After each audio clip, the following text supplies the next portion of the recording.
Assalamu alaikum. We are studying Pakistan affairs and our today's topic is about elections of 1937.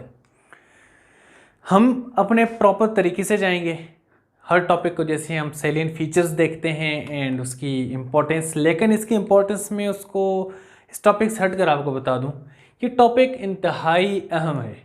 1937 के जो elections हैं इस पर बहुत ज़्यादा क्वेश्चन आता है और रिपीटेडली आता है, CSS में भी, PMS में भी, और बाकी भी जो कम्पिटिटिव एग्ज़ाम्स हैं। आप इसके अलावा MSc और BSc ले लें, उसमें पाकिस्तान स्टडी के जो सब्जेक्ट्स है उसमें ये इस तरह इस एंगल से ये क्वेश्चन आता है कि how the elections of 1937 paved the way for independence of Pakistan.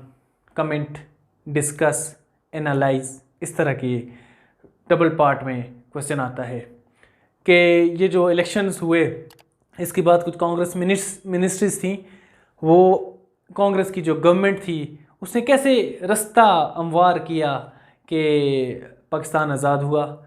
अब ये क्वेश्चन आप तभी आंसर कर पाएंगे जब आपको क्रिटिकली इसके सैलिएंट फीचर्स पता होंगे, कांग्रेस मिनिस्ट्रीज़ के बारे में पता होगा और फिर इम्पोर्टेंस के बारे में पता होगा। सो डिटेल में आप देखें, गौर से देखें। सैलिएंट फीचर्स हैं जी, Muslims under funded, weak leadership. Muslims की जो थी इनकी फंडिंग अच्छी नहीं थी, fund collection was not enough और up to the mark. Weak leadership थी, कोई ज़ाहिर सही तरह लीड नहीं कर रहा था। कायद-ए-आज़म ने इसके बाद सही तरह लीड करना शुरू किया। तो जब फंड्स नहीं होंगे, लीडरशिप वीक होगी, तो फिर आप कैसे पार्टी को इकट्ठा करेंगे और अपने लिए वोट मांगेंगे। Next, all India Muslim league, AIML means all India Muslim league not advocating any ideology, any popular ideology. मतलब इनके पास कोई आइडियोलॉजी नहीं थी। ये कह रहे थे हम मुसलमानों की जमात हैं, लेकिन मुसलमानों के लिए तो कांग्रेस भी ये ऐलान करती थी कि हम भी मुसलमानों की जमात है, मीन्स हम सब इंडियंस की जमात है। उन्होंने भी मुस्लिम जो कैंडिडेट्स थे तमाम हलकों पे खड़े किए। तो ये कोई पॉपुलर स्लोगन नहीं था कि we are just supporting Muslims. On the other side Congress was saying that we are supporting all the Indians. तो उनका जो स्लोगन था ज़्यादा पॉपुलर था। नो पॉपुलर पाकिस्तान स्लोगन इस टाइम तक जो था 37 तक पाकिस्तान का स्लोगन भी नहीं था, नारा नहीं था। कुछ पॉपुलर कोई नारा होते हैं ना, जैसे इमरान खान ने नारा लगाया चेंज, यू मे एग्री और डिसएग्री, बट एक नारा था जिसके पीछे लोग आए। तो ये पॉपुलर स्लोगन जो था उसके बाद 1938 और 40 के बाद जो है तो पाकिस्तान का नारा लोगों को मिला। तो फिर उसके बाद की डेवलपमेंट्स हम देखेंगे, इस टाइम बहरहाल नहीं था। Next, Indian national Congress for self rule in India. इनका जो नारा था कि हमारी जान छोड़ो, ब्रिटिश को बोल रहे थे कि हमें सेल्फ रूल करने दो। सो अभी आप देखें इनका नारा इस टाइम ज़्यादा स्ट्रॉन्ग था इंडियन नेशनल कांग्रेस का कि हमें सेल्फ रूल करने दो, allow us to rule our own self. So ये ज़्यादा पॉपुलर थे। ऑल इंडिया मुस्लिम लीग जब इलेक्शन होता है, all India Muslim League got only 106 seats out of 491 Muslim seat. ये जो सेपरेट इलेक्टोरेट था उसमें भी ऑल इंडिया मुस्लिम लीग ने सिर्फ 106 सीट्स ली। ये तो 1/5 भी नहीं बनती, या अराउंड 1/5 बनती हैं। ये बहुत कम है। इतनी सीट्स लेकर आप ये नहीं कर सकते कि we are only representative party for the Muslim rights. कैसे आप सीट्स ही नहीं जीत सके? मुसलमानों के नुमाइंदे आप नहीं हैं, सारे मुसलमानों के नुमाइंदे ये हैं, ये अपने आप को कह सकते थे, ठीक है, क्योंकि सीट्स के जो रिजल्ट्स हैं इलेक्शन के वो बता रहे हैं कि आपकी तो इतनी सीट्स हैं, आप कैसे अपने आप को मुसलमानों का नुमाइंदा कह सकते हैं। अब नेक्स्ट में ये जो कांग्रेस मिनिस्ट्रीज़ हैं वो डिस्कस करूँगा। आपको स्क्रीन पे इसकी डिटेल इंशाल्लाह साथ साथ शो हो रही होगी। मैं 1 बाय 1 सारे पॉइंट डिस्कस कर रहा हूँ, आप ध्यान से स्क्रीन पे फोकस करें और मैं साथ साथ ये रीड कर रहा हूँ 1 बाय 1। कांग्रेस मिनिस्ट्रीज़ 1937 टू 39 तक चली जी। आप स्क्रीन पे गौर से देखें, इसका स्क्रीनशॉट भी ले सकते हैं, लेकिन सुनना लाजमी है। 2 साल चली ये, इसे आप समझें it was a sort of trailer for the future. ये जो 2 साल थे इससे आप नतीजा अहज़ कर सकते थे कि how would Congress rule in future. ठीक है, देखते हैं कैसे।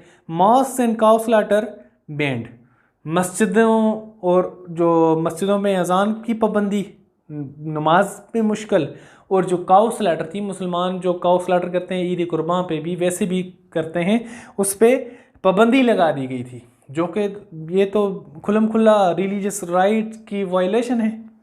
ठीक है, next national anthem Vande Mataram. Vande Mataram जो इंडिया का जो आप कह रहे हैं मिली नगमा से बना दिया गया था, जो कि मुसलमान, इसमें कुछ वर्डिंग ऐसी हैं जिसको मुसलमान डिसलाइक करते हैं। तो ये ज़बरदस्ती, जब एक आप सोचें गवर्नमेंट है, गवर्नमेंट स्कूल्स में वंदे मातरम पढ़वाती है, उसमें मुस्लिम बच्चे भी पढ़ रहे हैं और इस तरह के अल्फाज अदा करने पड़ते हैं which is against your ideology और योर रिलीजन, तो ये मुश्किल हो जाता है पढ़ना। ठीक है, ये वाज़ेह एतराज़ था मुसलमानों का। Next, Hindi as official language. Hindi को ऑफिशियल लैंग्वेज इम्पोज कर लिया गया था, जो कि मुसलमान इसके मुखालिफ थे। मुस्लिम्स वर एडवोकेटिंग उर्दू। नेक्स्ट, वर्दा स्कीम। वर्दा स्कीम एक एजुकेशनल स्कीम थी। इसमें आप थ्रू एजुकेशन आप किसी भी माशरे में चेंज ला सकते हैं, और इसमें थ्रू एजुकेशन ये अपनी हिंदुज़म को और अपनी आइडियोलॉजी को सपोर्ट कर रहे थे, विच वर अपोजिंग मुस्लिम आइडियोलॉजी। एंड विद्या मंदिर एजुकेशन, मंदिर की जो एजुकेशन थी वो दी जाती थी जी। ठीक है, आप स्कूल में बच्चों को आप भिजवाएं और ज़बरदस्ती उनको मंदिर की एजुकेशन पढ़वाई जाए मुस्लिम बच्चों को, तो ये तो काबिल कबूल नहीं है। किसी भी मुल्क में माइनॉरिटीज़ के लिए अलग कोर्सेज, अलग सिलेबस होता है, अलग बुक्स होती हैं, अलग टीचर्स होते हैं, अलग माहौल होता है। तो जहाँ पर उनको ज़बरदस्ती आप अपने रिलीजियस की स्टडीज़ नहीं करवा सकते। जैसे हमारे CSS में भी इस्लामियात की जगह माइनॉरिटीज़ के लिए एथिक्स हैं, बाकी भी सब्जेक्ट्स हैं, या comparative studies of all the religions हैं, जो कि एक नॉलेज की चीज़ है, आपको उससे नॉलेज आता है। लेकिन ज़बरदस्ती आप इस्लामियात नॉन मुस्लिम्स को जैसे नहीं पढ़ा सकते, इसी तरह मुसलमानों को भी आप मंदिर एजुकेशन देना ज़्यादती थी। गांधी की पिक्चर जी, गांधी की पिक्चर के आगे झुकना लाजमी करा दिया गया था स्कूलों के आगे, उनकी तकरीम और इज़्ज़त के लिए, जो कि हिंदूज़ के तो वो लीडर थे, लेकिन मुस्लिम तो उन्हें अपना लीडर नहीं मानते थे, जो कि बड़ी एतराज़ वाली बात थी मुसलमानों के लिए। Political and economic isolation for Muslim. मुसलमानों को कोई पॉलिटिकल रिप्रेजेंटेशन नहीं दी जाती थी, कोई ख़ास इनको जॉब्स में कोटा या इनकी रिप्रेजेंटेशन ही नहीं थी, इनको जॉब्स नहीं दी जाती थी। गवर्नमेंट के पास जॉब्स होती हैं, जॉब्स अपने लोगों को वो दे रहे थे, मुसलमान आइसोलेट हो चुके थे। ठीक है जी, तो ये पॉइंट्स थे। इसके बाद Jinnah celebrated day of deliverance when attended, जो 2 सालों बाद जब ये ख़त्म हुई फाइनली कांग्रेस मिनिस्ट्रीज, तो जिन्ना ने डे ऑफ डिलीवरेंस मनाया, आज़ादी का दिन मनाया, खुशी मनाई कि शुक्र है इस अजाब से हमारी जान छूटी। तो ये था जी कांग्रेस मिनिस्ट्रीज़। अब आते हैं दोबारा बोर्ड पर। ये ठीक है, अब हम आते हैं इस सारे टॉपिक की इम्पोर्टेंस पे। पहले हमने इलेक्शंस ऑफ 1937 देखे, फिर कांग्रेस मिनिस्ट्रीज फ्रॉम 1937 to 39 देखा, और अब इम्पोर्टेंस देख रहे हैं। A big role for unifying Muslims for Pakistan. ये जो क्वेश्चन मैंने आपको स्टार्ट में बताया कि ऐसा क्वेश्चन आता है कि how Congress ministries are elections of 1937 paved the way for the independence of Pakistan, comment, discuss, analyse. वही आंसर है, इसने एक बिग रोल अदा किया, प्ले किया मुसलमानों को यूनिफाई करने के लिए, यूनाइट करने के लिए, कि हाँ जी अब अगर हम इकट्ठे नहीं होंगे तो कुछ ले जाएंगे। ये एक ट्रेलर चल रहा है 2 साल के लिए। इन्होंने हमें इतना ज़्यादा सप्रेस करने की कोशिश की, अगर इन्हें परमानेंट गवर्नमेंट मिल जाती है, ब्रिटिश यहाँ से चले जाते हैं, इन्हें परमानेंट गवर्नमेंट मिल जाती है, तो हमारे तो राइट्स गए। ठीक है, we would not be able to celebrate our rights.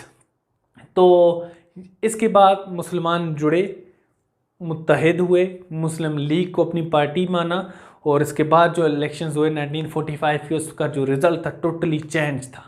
ठीक है, उसमें क्लीन स्वीप किया मुस्लिम लीग ने और मुसलमानों ने, और जिसने के आगे पार्टीशन के लिए बहुत बड़ा किरदार अदा किया। जो इलेक्शन रिजल्ट्स होते हैं वो वाज़ेह इंडिकेशंस होते हैं about the thinking of the masses people, के लोग क्या सोच रहे हैं, लोग किस तरफ जा रहे हैं। अगर फ्री एंड फेयर इलेक्शन हो तो, ये भी एक बहुत बड़ा क्वेश्चन है, कंट्रोल्ड इलेक्शन नहीं होना चाहिए, फ्री एंड फेयर इलेक्शन होगा तो लोगों की मेंटेलिटी का पता चल जाएगा कि लोग क्या चाहते हैं। जब 45 का इलेक्शन आया तो लोगों की तरफ से जवाब मिल गया कि we are supporting Pakistan cause, we are supporting All India Muslim League. तो ये चीज़ें थी जी। हमारा टॉपिक यहाँ पर ये वाला कंप्लीट होता है। इंशाल्लाह will see you in the next topic. Thank you.